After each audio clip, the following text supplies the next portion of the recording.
Dear teachers and dear students, Assalamu alaikum. Today I have to present transmission line equation general solution. The first topic is what is transmission line. Transmission line is a system that carries electrical power or signals. For example, power lines, coaxial cables and PCB traces. It is a distributed systems. Parameter spreads along the length of line. Distributed parameters per unit length. इसमें 4 parameters होते हैं जिसमें से R, L, G and C. R for resistance, it is a loss. L for inductance, magnetic energy storage. G for conductance, leakage through insulation. And C for capacitance, electric energy storage. ये parameters मिलकर signal behaviour decide करते हैं. इसके बाद हमारे पास आती है टेलीग्राफर्स इक्वेशन. वोल्टेज और करंट रिलेशन डिस्टेंस और टाइम के साथ ये शो करती है कि वोल्टेज और करंट कांस्टेंट नहीं है बल्कि वेव्स की तरह प्रोपोगेट कर रहे हैं. इसके बाद आती है टाइम डोमेन सॉल्यूशन. टेलीग्राफर्स इक्वेशन से वेव इक्वेशन मिलती हैं. सिग्नल्स अटेनुएट होता है, डिले होता है और इसमें डिस्टॉर्शन आ सकती है. मोस्टली ये ट्रांजिएंट सिग्नल्स के लिए इस्तेमाल होते हैं, यानी कि पल्सेस एंड स्विचिंग. इसके बाद आती है फ्रीक्वेंसी डोमेन या फेज़र सॉल्यूशन. इसमें आता है साइनोसॉइडल सिग्नल के लिए, ये साइनोसॉइडल सिग्नल के लिए इस्तेमाल होता है और इक्वेशन सिंप्लीफाई होकर हेल्महोल्ट्ज़ इक्वेशन बन सकती है. इसमें जनरल सॉल्यूशन आता है. वोल्टेज इक्वल होते हैं फॉरवर्ड वेव प्लस बैकवर्ड और रिफ्लेक्टेड वेव्स के. फॉरवर्ड वेव होती है जो सोर्स से लोड की तरफ प्रोपोगेट करती है और बैकवर्ड वेव रिफ्लेक्टेड वेव होती है जो रिफ्लेक्शन होती है सोर्स से बैकवर्ड लोड से बैकवर्ड सोर्स की तरफ.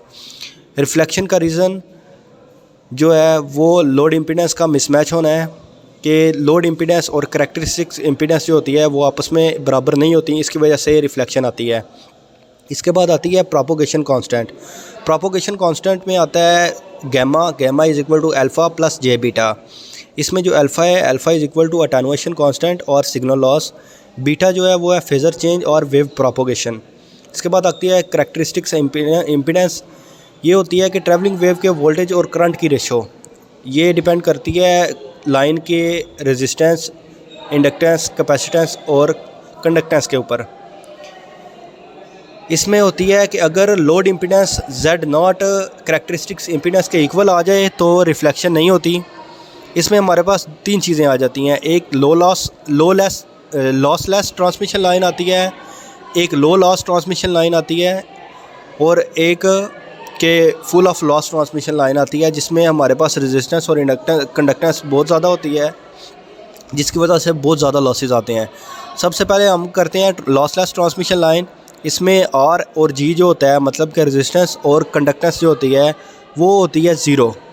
इसकी वजह से हमारे पास जो लाइन है उसमें कोई रेजिस्टेंस नहीं होती है जिसकी वजह से हमारे पास कोई लॉस नहीं आता. इसमें अटेनुएशन कांस्टेंट जो है वो 0 होता है और सिर्फ फेज़ चेंज होता है.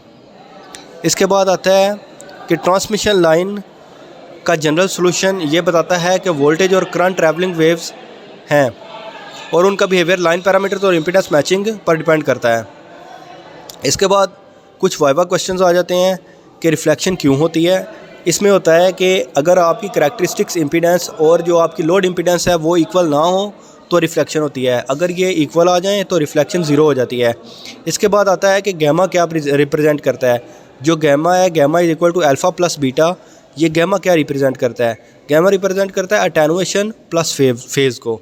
इसके बाद आता है कि फेज़र डोमेन हम इस्तेमाल क्यों करते हैं, हम फ्रीक्वेंसी डोमेन इस्तेमाल क्यों नहीं करते. इसको एनालिसिस करने के लिए हम फेज़र डोमेन इसलिए इस्तेमाल करते हैं क्योंकि जो फेज़र डोमेन है उसमें एसी एनालिसिस बहुत ईजी हो जाता है. अगर हम फ्रीक्वेंसी डोमेन में एसी एनालिसिस करेंगे तो उसके लिए बहुत कॉम्प्लिकेटेड हमारे पास बहुत कॉम्प्लिकेटेड सॉल्यूशन आएगा. उसके लिए बहुत कॉम्प्लिकेटेड हमें स्टेप्स करने पड़ेंगे, फार्मूलाज होंगे, डिफ़िकल्ट होंगे. इसकी वजह से हम इसको फेज़र डोमेन में हल करते हैं, फ्रीक्वेंसी डोमेन में नहीं करते. इसके अलावा हमारे पास इसके बाद एक क्वेश्चन आ सकता है कि हम लॉसलेस इक्वेशन जो है, लॉसलेस ट्रांसमिशन लाइन जो है वो क्यों होती है. ये लॉसलेस ट्रांसमिशन लाइन हम सिर्फ मैथमेटिकल फार्मूला सॉल्व करने के लिए इस्तेमाल करते हैं। इन रियल वर्ल्ड इस किस्म की कोई लाइन नहीं होती, क्योंकि कोई भी ऐसा कंडक्टर नहीं है जिसमें रेजिस्टेंस ना हो। हर कंडक्टर की रेजिस्टेंस होती है, कुछ कंडक्टर्स की थोड़ी होती है, कुछ कंडक्टर्स की ज़्यादा रेजिस्टेंस होती है। इसकी वजह से उसमें लॉसेस हर वक्त आते ही आते हैं। ये हम नहीं कह सकते कि कोई कंडक्टर ऐसा है जिसमें लॉसेस नहीं आते। हर कंडक्टर ऐसा है जिसमें लॉसेस आते हैं, कुछ में लॉसेस कम आते हैं, कुछ में ज़्यादा आते हैं। फर्दर मोर इसके रिकॉर्डिंग अगर आपका कोई क्वेश्चन हो तो आप मेरे से पूछ सकते हैं। अल्लाह हाफिज़। टीचर्स।